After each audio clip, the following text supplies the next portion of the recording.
नमस्कार, आप देख रहे हैं राजीव टाइम्स। आपके साथ मैं हूं आराधना रामदेव। रुक करते हैं महानगर की ओर। आपको बता दें, नगर निगम में अधिकारियों और भाजपा नेता मनीष शर्मा मामा के बीच विवाद बढ़ता जा रहा है। जहां नगर निगम के कुछ अधिकारियों द्वारा मनीष शर्मा के खिलाफ लिखे गए पत्र पर महापौर पुष्यमित्र भार्गव ने नाराजगी जताई है।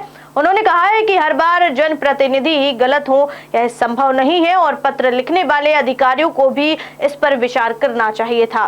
महापौर ने यह भी कहा है कि पहले भी कई MIC सदस्य अधिकारियों की कार्यशैली पर सवाल उठा चुके हैं। इस विवाद के कारण नगर निगम में जनप्रतिनिधियों और अधिकारियों के बीच खींचतान और बढ़ने की संभावना जताई जा रही है। नहीं, हर बार जनप्रतिनिधि गलत हो ये संभव नहीं है। जिसने भी ये लेटर लिखा है उनको भी विचार करना चाहिए। उनको कोई तकलीफ थी तो कमिश्नर से या मुझसे बात करते। और इस पक्ष में MIC के जो हमारे साथी हैं, ये या इनके अलावा उनकी भी लगातार शिकायत आ रही थी कि कई अधिकारियों ने काम करने के पहले जानकारी नहीं दी, और अगर नहीं दी है और उन्होंने जानकारी देने के लिए कहा है। तो वहीं रुक करते अगली खबर की और आपको बता दें, इंदौर के प्रसिद्ध कर्नावत रेस्टोरेंट में गंभीर लापरवाही सामने आई है। जब भंवरकुआ स्थित कर्नावत भोजनालय में एक विधि छात्र शिवम शुक्ला की थाली में सेफ्टी पिन निकल आई। बुधवार रात शिवम ने हैदराबादी बिरयानी का ऑर्डर किया था, जिसमें सेफ्टी पिन मिली। यदि उसने ध्यान न दिया होता तो यह उसके स्वास्थ्य के लिए घातक साबित हो सकता था। शिवम ने जब रेस्टोरेंट मालिक से इस बारे में शिकायत की तो उन्होंने इसे गंभीरता से न लेते हुए कहा कि ऐसा होता रहता है। इस लापरवाही पर नाराजगी जाहिर करते हुए शिवम ने जिला प्रशासन से इस मामले में कड़ी कार्रवाई की मांग की है। वहीं IND 24 न्यूज चैनल ने जब खाद्य एवं औषधि विभाग प्रमुख मनीष स्वामी से इस मामले पर प्रतिक्रिया ली तो उन्होंने इसे गंभीर मानते हुए जांच कराने का आश्वासन दिया है। यदि जांच में दोष सिद्ध होता है तो रेस्टोरेंट के खिलाफ कड़ी कार्रवाई की जाएगी। ये घटना अपनी बुधवार की है, कल की, मतलब रात की 10:30 बजे के आसपास की है। मैं गया था कर्नावत, ये भोजनालय जो अपना टावर स्क्वायर के पास स्थित है, वहाँ गया था खाना खाने। ये जो भोलाराम उस्ताद मार्ग पे वो वाला? नहीं, वो वाला नहीं, ये अपना जो टावर स्क्वायर पे है, टावर स्क्वायर के पहले। हाँ, तो वहाँ मैं गया खाना खाने। उनका जो रेगुलर थाली होती है वो मैंने लिया उनके यहाँ से। और हैदराबादी बिरयानी जब मैं खा रहा था तो उनके हैदराबादी बिरयानी में एक पिन निकली, स्टेपलर पिन। तो वो जब मेरे मुंह में आई तो किस्मत से मेरे मुंह में रह गई वो।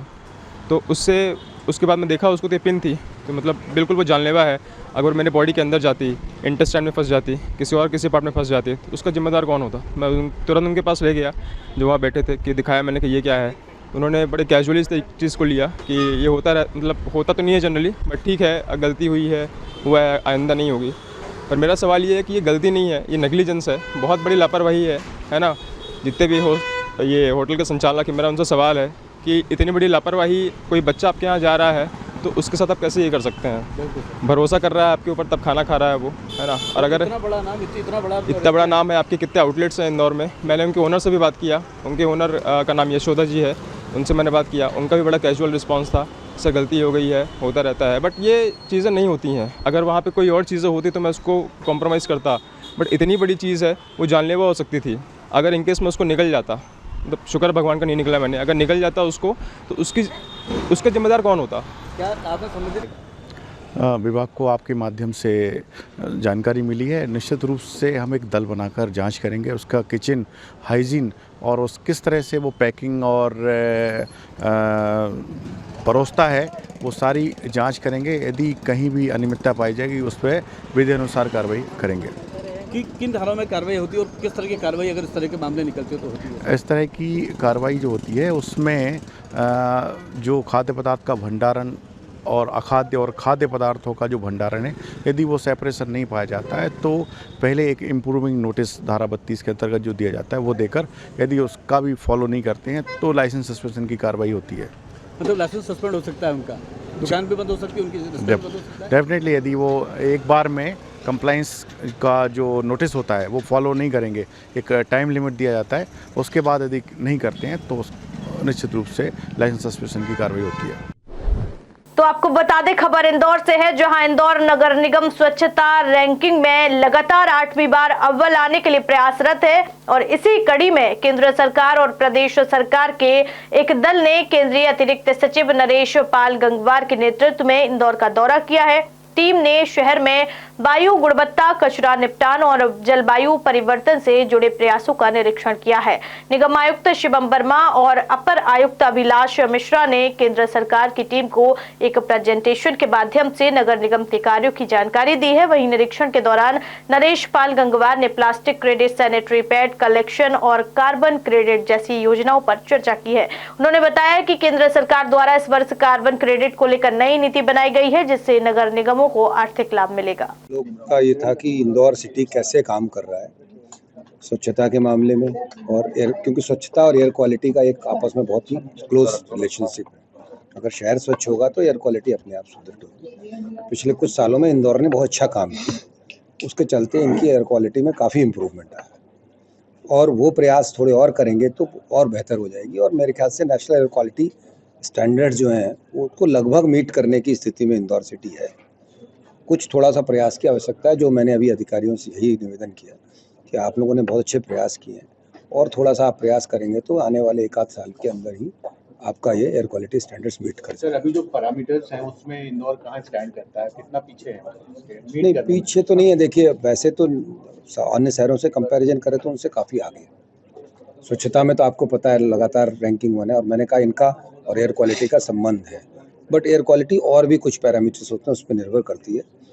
बट एयर क्वालिटी जैसे नेशनल एयर क्वालिटी स्टैंडर्ड हमारा PM10 का 60 है और PM 2.5 का 40 है, उस पे से मार्जिनली ऊपर है आज की तारीख में इंदौर शहर।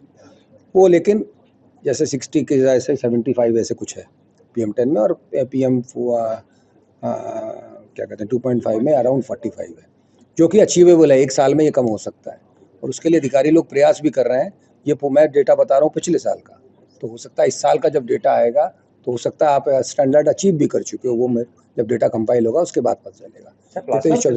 करने के बाद हाँ, प्लास्टिक क्रेडिट से अर्न करने की बात, साथ में सैनिटरी से भी अर्न करने की बात। हाँ, तो इसमें मैंने ये कहा कि भाई प्लास्टिक का क्या है, एक EPR रेजिम प्लेस में है, जिसमें कि जो प्लास्टिक के प्रोड्यूसर्स हैं जो पैकेजिंग यूज़ करते हैं उनको ऑब्लिगेशन है कि उस प्लास्टिक को जब ख़त्म हो जाता है, जब उसका उपयोग ख़त्म हो जाता है, उसके बाद उसको कलेक्शंस में और उसके रिसाइकलिंग में मदद करें और उसके रिसाइकलर्स को सर्टिफिकेट मिलते हैं।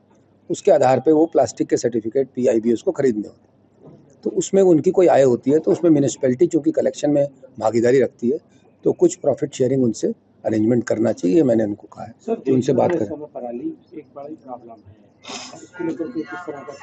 देखिए, पराली एक ऐसी चीज़ है कि जो कि बहुत पहले से है, ऐसा तो नहीं है अभी आई कि फसलें तो हमेशा से होती रही है। एक मशीनों से कटने के कारण होती है, उसके बहुत सारे अल्टरनेट उपयोग हैं और बहुत सारे उपयोग डेवलप भी हो रहे हैं। जैसे उसके ब्रैकेट्स बन जाते हैं, पैलेट्स बन जाते हैं, जो कि कोयले को उपयोग को रिप्लेस करने के काम में आते हैं। हमारे NCR रीजन में बहुत सारे अल्टरनेट उपयोग चालू हुए हैं। उसके कारण पराली एक अपने आप में रिसोर्स बनती जा रही है और उससे उसकी तरह, जिससे किसान को आय भी होगी और वो पोल्यूटिंग फ्यूल को भी रिप्लेस करती है। तो ये काम भी चल रहा है और मैं समझता हूँ आने वाले सालों में ये अपने आप में एक बहुत बड़ी महानगर स्पेशल बुलेटिन में फिलहाल इतना ही। देखते रहिए देश दुनिया की तमाम खबरों के लिए राजीव टाइम्स। नमस्कार।